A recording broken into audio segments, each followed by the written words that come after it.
Allez, deuxième débat qui porte à présent sur, je ne sais pas si on peut parler d'un pactole en tout cas, ces 9 000 milliards d'euros, montant qui devrait être transmis d'ici 15 ans par les baby boomers qui seront légués, voilà, selon la fondation Jean Jaurès. La question à qui profitera, qui profiteront ces 9 000 milliards de ce qu'on appelle la grande transmission. Et c'est quoi d'ailleurs, si on pourrait expliquer ce concept de grande transmission?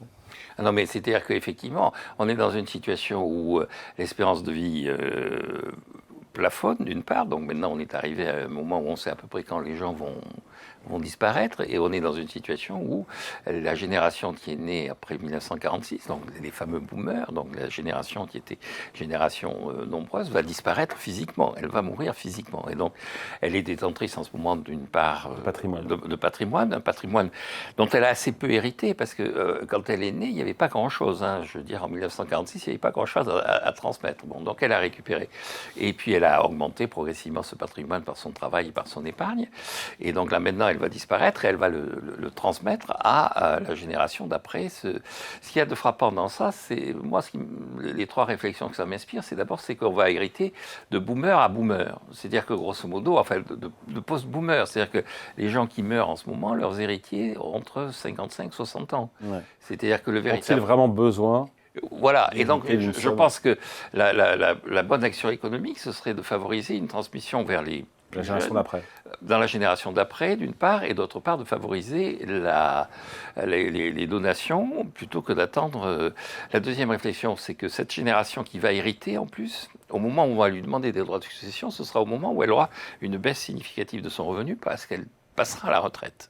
Et donc la question qui se pose, est-ce qu'il ne faudrait pas maintenir plus longtemps les gens en activité pour que la capacité à répondre aux attentes naturelles et aux exigences qui vont leur être faites soit toujours... Guillaume souffle un peu là, j'entends souffler. Et la troisième remarque que je ferai, c'est que je pense qu'il faut préserver notre outil productif.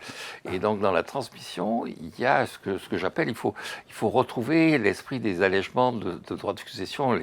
Vous savez, la loi Pinet, autrefois, on disait que, donc je ne sais pas si vous vous souvenez, mais il y avait un emprunt qui avait été lancé dans l'emprunt Pinet dans les années 50 et il était exonéré de droits de succession. Et donc, on disait que les notaires, quand on leur parlait, ils donnaient comme conseil que dès qu'on sentait qu'une personne était en situation délicate et était au bord de mourir, il fallait la transformer tous ses avoirs financiers, tous ses avoirs liquides en emprunts Pinet. Et donc le grand conseil, c'était il faut mettre les gens en Pinet avant de les mettre en bière. Donc je pense qu'il faut faire des exonérations fiscales de droits de succession ciblées sur le Dutreil, continuer le Dutreil sur les transmissions des entreprises et sur un certain nombre d'investissements. On est en train de le perdre, Guillaume, là, ça y est, là. Non. Alors, lui parle d'allègement, vous allez me parler, vous, de taxation. Oui. Ce qui est bien, c'est que chacun est dans son rôle, on n'est pas à front renversé. Hein. Non, mais alors, la première chose que je voulais dire, c'est que je ne suis pas du tout sûr que ça fasse 9 000 milliards. Oui, ça, je suis assez d'accord là-dessus. C'est la fondation Jean Jaurès. Non, mais ce que je veux dire, c'est que derrière ça, il y a des estimations sur la valeur des actifs. Et entre ce qui se passe actuellement sur le terrain économique, plus le fait que cette grande transmission va se traduire notamment sur le marché immobilier par la mise sur le marché de beaucoup de biens immobiliers d'un coup, la vente aussi de beaucoup d'actifs financiers d'un coup, etc.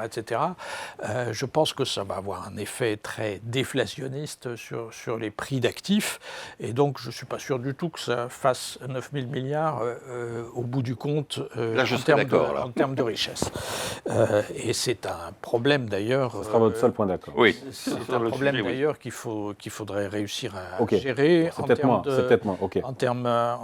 Jean-Marc dit il faut alléger les droits de succession aux donations pour du vivant donné aux petits-enfants. C'est l'idée. La deuxième chose, c'est que je comptais moi aussi attirer l'attention sur le fait que ça ne sert à rien que ce soit des soixantenaires qui héritent de tout ça et que ils n'ont pas besoin. L'enjeu, c'est effectivement de réussir une transmission plus intergénérationnelle. Donc là-dessus, donc vous êtes d'accord avec des exonérations s'il le faut Oui, c'est-à-dire qu'il faut taxer de manière beaucoup plus élevée qu'aujourd'hui.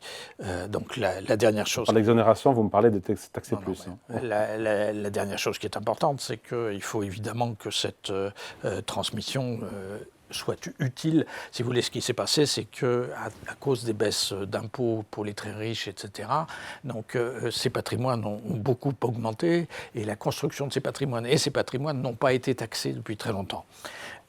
Notamment sous Emmanuel Macron, mais même précédemment.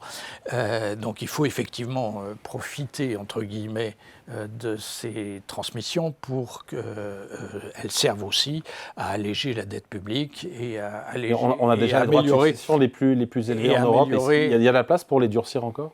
Bah bien sûr, parce que ces gens-là, de toute façon, enfin, ces maisons, elles elles vont pas... C'est qui ces gens-là ? Il faut arrêter avec ces gens-là. Ces maisons, c'est qui c'est Daniel et moi. Donc, Jean-Marc, Daniel et moi. Ces maisons, elles ne vont pas aller en Suisse. Hein. Donc, oui, c'est possible, bien sûr.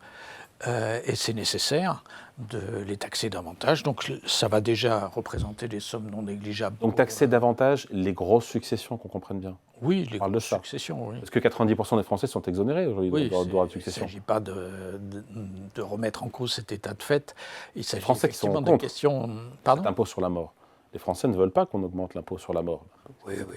On dit ça à chaque fois pour tous les types d'impôts, mais quand on est dans une situation budgétaire comme celle où Emmanuel Macron nous a amenés maintenant, il faudra bien faire des choses dans les années qui viennent. C'est quoi taxer les grosses successions, pour le coup ? Parce qu'on est déjà à 45%, je crois, non, il y a tellement de trous là-dedans que c'est pas la peine de... Enfin, les taux effectifs ne sont pas du tout de ce type-là. Et d'abord, c'est un taux marginal, là, dont vous parlez. On pense quoi, juste Jean-Marc, là ? Non, mais écoutez, les droits de succession, ça rapporte... Il doit s'étrangler, là, Jean-Marc. Ça rapporte déjà 21 milliards. Cette idée qu'on est une sorte de paradis fiscal, que depuis Emmanuel Macron, plus personne ne paie d'impôts et tout ça, on a le pays qui a le taux de prélèvement obligatoire le plus élevé des pays de l'OCDE. On est en espèce de débat, de combat, de rivalité avec le Danemark, mais au moins le Danemark, lui, a un équilibre de ses finances publiques. C'est-à-dire il a des prélèvements obligatoires qui sont élevés, comme nous, mais il équilibre ses finances publiques. Pourquoi ? Parce que... Il a des sociodémocrates à sa tête et pas des droites. Il a des gens qui travaillent, surtout la durée moyenne du travail au Danemark est beaucoup plus élevée qu'elle n'est en France. On part à la retraite à 67 ans au Danemark, alors que le gouvernement a été obligé de concéder qu'on ne parte pas à la retraite à 64 ans, de maintenir un départ à la retraite à 62 ans. Et donc je pense qu'on est dans une situation où la réponse, ce n'est pas de multiplier la taxation, c'est de préserver l'outil productif et donc au moment où il va être transmis, de faire en sorte qu'il soit transmis dans les conditions les meilleurs possibles et qui soient transmis effectivement vers des gens qui sont susceptibles, notamment sur l'appareil productif, de le rentabiliser. Et d'autre part, je pense qu'effectivement, il va falloir faire comprendre au pays, de même qu'il va falloir qu'il paie plus cher l'essence, qu'il va falloir qu'il travaille davantage, qu'on ne peut pas vivre uniquement en disant les riches ne paient pas assez d'impôts, et la dette subviendra à nos besoins. La dernière remarque que je ferai, c'est que là où je suis d'accord avec Guillaume, c'est sur l'histoire de la valorisation. Je pense qu'on se fait des illusions sur la valeur de certains biens immobiliers. Il y a quand même des villes maintenant où il y a un immobilier très important qui est en vente et qui ne trouve pas preneur. Il y a encore des études sur la célèbre diagonale du vide, là, qui va des Hautes-Pyrénées jusqu'au département de la Meuse. Et vous avez des villes qui ne sont plus référencé par les agents immobiliers parce qu'il y a un marché immobilier qui est tellement offreur et sans demande qu'il a perdu tout sens. Donc quand vous héritez d'une... Je rappelle là aussi, pour conclure là-dessus, quand on a annoncé que Alstom allait se redéployer, allait notamment fermer des usines à Belfort, un certain nombre d'ouvriers de Belfort ont dit, écoutez, nous on est prêts à changer, mais on est propriétaire de notre maison, donc on s'en va si on réalise la vente de notre maison et on va s'installer et on achète ou on loue à l'endroit où on va installer la nouvelle usine. Et au bout d'un moment, ils sont allés voir la direction d'Alstom en disant on n'arrive pas à vendre notre maison. Or, elle est enregistrée dans les 9 000 milliards, leur maison, puisque c'est un patrimoine sur lequel, d'ailleurs, on paye des impôts quand on est propriétaire et qui ne correspond pas à la réalité de marché. Guillaume, je mets à la place juste des gens qui nous regardent, qui disent mais moi, j'ai accumulé du patrimoine, d'accord, mais j'ai été taxé à l'impôt sur le revenu, j'ai été taxé sur les plus-values, j'ai payé l'impôt sur le patrimoine, j'ai pas envie d'être encore taxé encore plus fort au moment de la succession. Vous pouvez l'entendre, ça, ou pas du tout ? Non. Non ?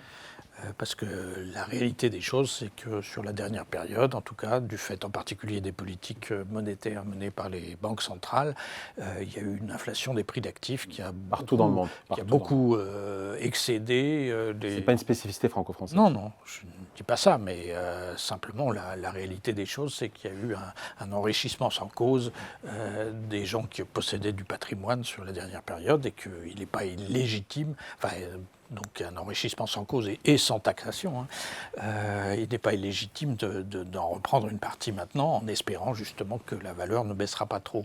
Mais je voulais revenir sur la question de la transmission des entreprises, qui est effectivement un enjeu central. Je pense Il faut préserver l'immobilier, c'est autre chose.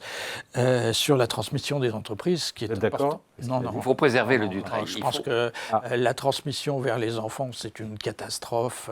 Il n'y a jamais eu aucun... Monsieur Lagardère l'a montré le fait d'être enfant d'un entrepreneur qui a eu du succès ne garantit absolument pas de préserver il y a des exemples et des contre-exemples, j'imagine. Oui, il n'y a pas que Lagardère dans l'histoire économique du pays.